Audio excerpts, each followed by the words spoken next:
Revenons en 1920, là où on découvre l'histoire d'Aurore Gagnon, une enfant de 10 ans, battue, brûlée, maltraitée, torturée dans sa propre maison. Les adultes, là, ils voyaient ce qui se passait. Les gens, là, du village, ils se doutaient tous de quelque chose. Hein? Ça vous rappelle-tu quelque chose, ça? Mais personne n'a réussi à la protéger à temps. Aurore est décédée. Et là, soudainement, hein, il y a eu un drame. Le Québec s'est réveillé. On a tenu des procès. On a écrit même une pièce de théâtre. Et on a réalisé des films sur l'histoire. Pourquoi? Parce qu'on l'a appelé Aurore, l'enfant martyr.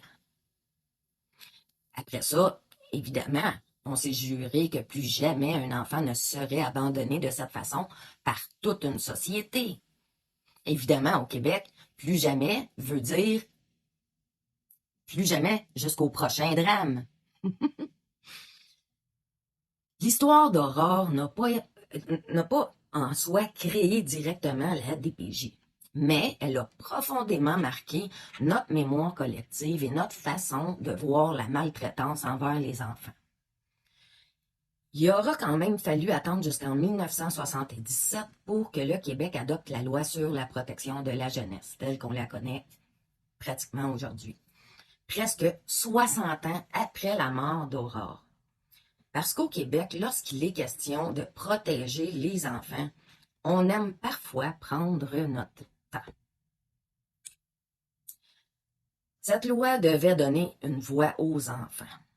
Elle devait permettre également à l'État d'intervenir lorsqu'un enfant était réellement en danger. Réellement en danger. Et à la base, c'était une excellente idée. Sur papier. En tout cas, moi, je peux vous dire que lors de mes années de travail pour la DPJ, ce que j'ai vu de l'intérieur de cette machine et ce que j'ai vu en tant qu'enfant de la DPJ, hein, c'est que particulièrement après la fusion, on aidait putain les familles. J'ai surtout vu des familles qu'on détruisait. Des parents vulnérables, là, à bout de souffle, traités comme s'ils étaient dangereux, contagieux. Des difficultés familiales transformées en dossiers de protection. En veux-tu, en veux-tu. Des parents qui avaient besoin d'éducation, d'accompagnement, de soutien, de compréhension, mais qui recevaient plutôt des exigences, des menaces et du contrôle.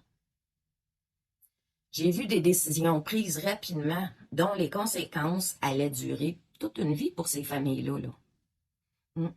Parce que après chaque grand drame, c'est toujours la même chose. On ne se le cachera pas. On veut tout changer.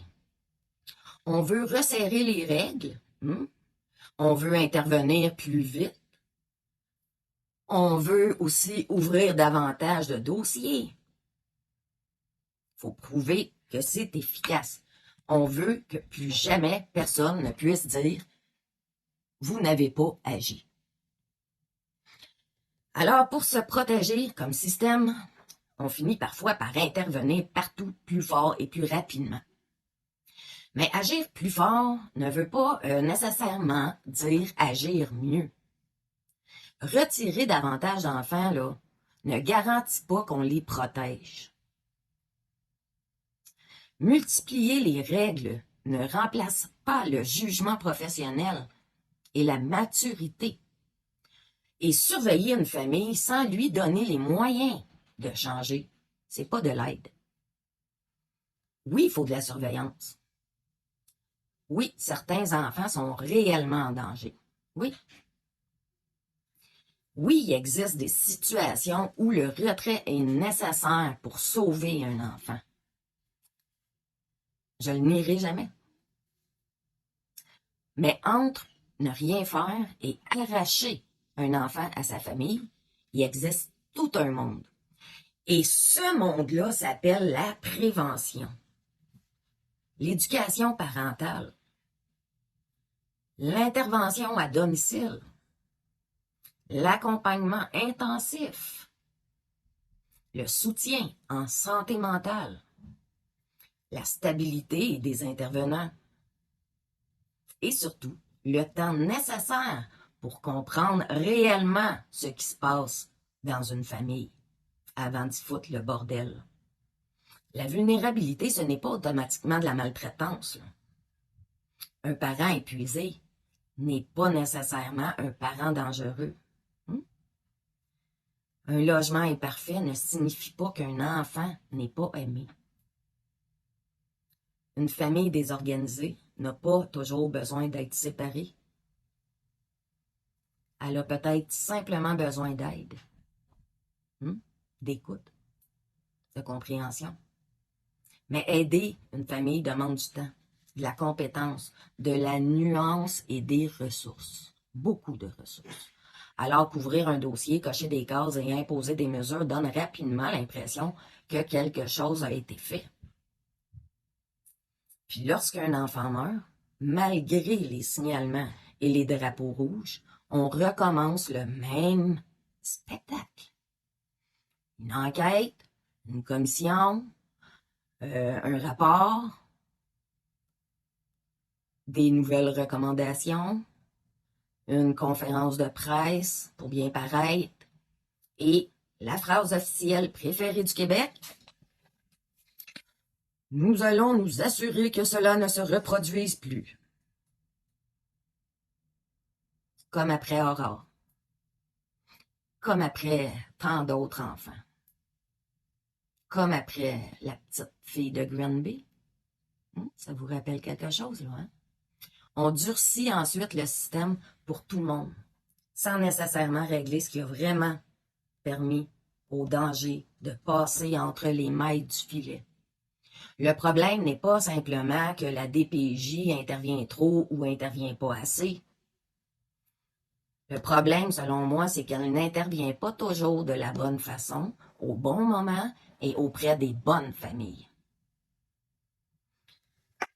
Protéger un enfant ne devrait pas automatiquement signifier détruire sa vie et la vie de sa famille.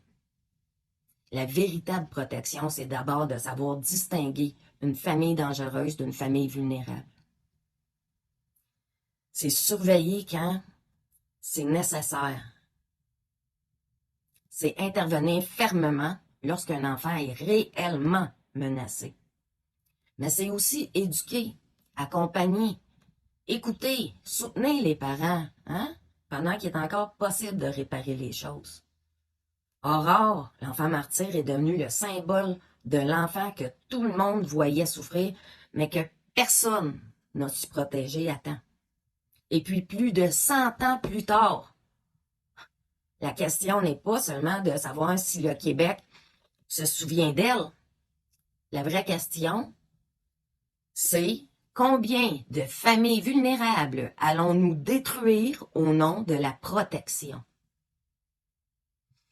Et combien d'enfants réellement en danger allons-nous encore manquer pendant que toute l'énergie du système est dépensée ailleurs? Un enfant n'a pas besoin qu'on consacre une commission d'enquête à sa mémoire. Il a besoin qu'on l'écoute, qu'on soutienne sa famille lorsque c'est possible, qu'on intervienne réellement lorsque c'est nécessaire. Et surtout, qu'on le protège pendant qu'il est encore vivant. Dites-moi en commentaire ce que vous en pensez. S'il vous plaît, restez respectueux. Ce que je voulais démontrer aujourd'hui, c'est qu'en 100 ans, les histoires se répètent. Donc, je ne sais pas, mais il y a probablement quelque chose à revoir dans le système de la protection de la jeunesse du Québec. Sur ce, bonne fin de journée.